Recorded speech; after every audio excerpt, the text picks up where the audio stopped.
Please welcome Catherine Wilber to the stage.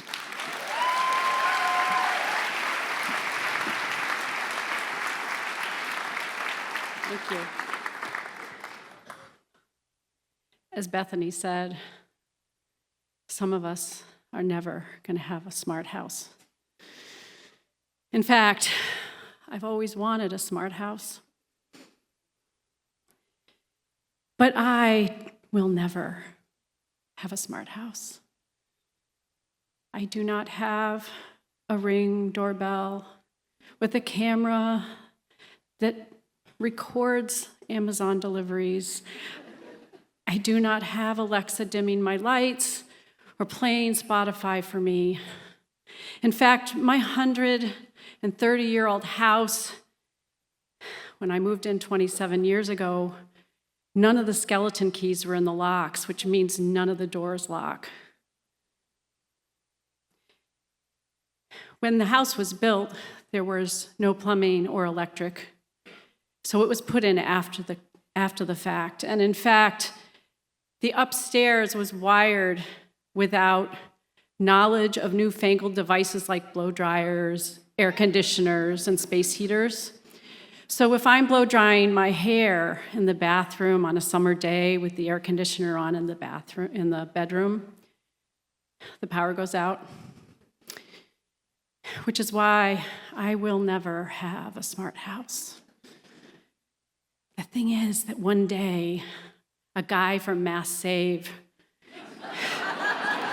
came to the door, and he told me, sort of like a Jehovah's Witness, how I too could have smart thermostats.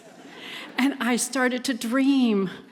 I started to think what it would be like to program 4 thermostats from my phone instead of having to go room to turn them up in the morning and turn them down at night. I called the Google folks and I said, "Do you think my house could get Nest thermostats?" I sent them pictures of my 1975 thermostats, and they said, yes, you can have a smart house. And so I did it. I bought 4 Nest thermostats and this little controller thing, I don't know. And then I went about trying to find an electrician to install said thermostats. I got crickets. 8 electricians simply chose not to respond. I don't know why. So I put the box of Nest thermostats on a chair in the dining room for months. Until one day, hearing about my situation, my friend John said he would install them for me. And I thought, I have hope. Maybe I could have a smart house. So I said to John, I will make you a steak dinner. And he said, it will take 2 to 3 hours and we'll be done. So on the day in question, a Saturday afternoon, I bought some ribeyes. I was psyched. John came over, he brought tools, he knew what he was doing, and he started switching out the thermostats. He thought 2 to 3 hours. And 4 hours later, I went into the basement, not hovering, just to ask if I should put on the steaks. But there was a burning smell emitting from the furnace, and the furnace wasn't on, so... And he said, I think I'm out of my depth. You see, there were these wires. I don't know anything about wires, but there were a lot of them. There were more than anybody anticipated there should be. And apparently a couple of them got crossed somehow. He said, we need to call the furnace repair company. Now it's February. It's Saturday night. There's no heat. But thanks to global warming, it's 50 degrees out, so we're not going to, burst the pipes. And this nice guy named Matt comes over around 9 o'clock at night while John and I are eating our ribeyes and drinking as much wine as we can get.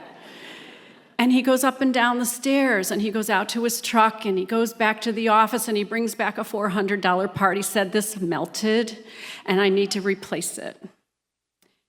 So he told me when he was coming over that it would be $310 just to walk in the door. So I knew at this point, when he left at 11 p.m., that we were in for at least $1,200. The old thermostats had been put back in place at this point. And he said, "I'm sorry, I replaced your part, but there's still no power to the furnace. You got to get an electrician in tomorrow." Thank God it was 50 degrees. John left. The electrician came the next day. Another $300 in. He had to do something with those wires. He said, "You are never going to have a smart house unless you want to spend thousands of dollars running wires through all your walls. You are never going to have a smart house." The thing is, I had a lot of anxiety because I didn't really have the money for this. But my friend John said, "My mistake, my responsibility." He said, "Show me the invoices, I'll pay them." And every time I sent him one, he sent me back a picture of the check he put in the envelope.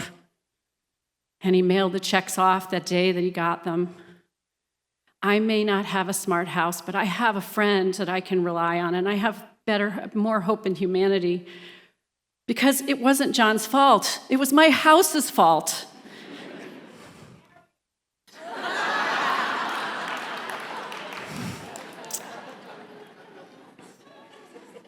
So, if you want to see what honesty and goodness looks like, come see me at intermission and I'll introduce you to John.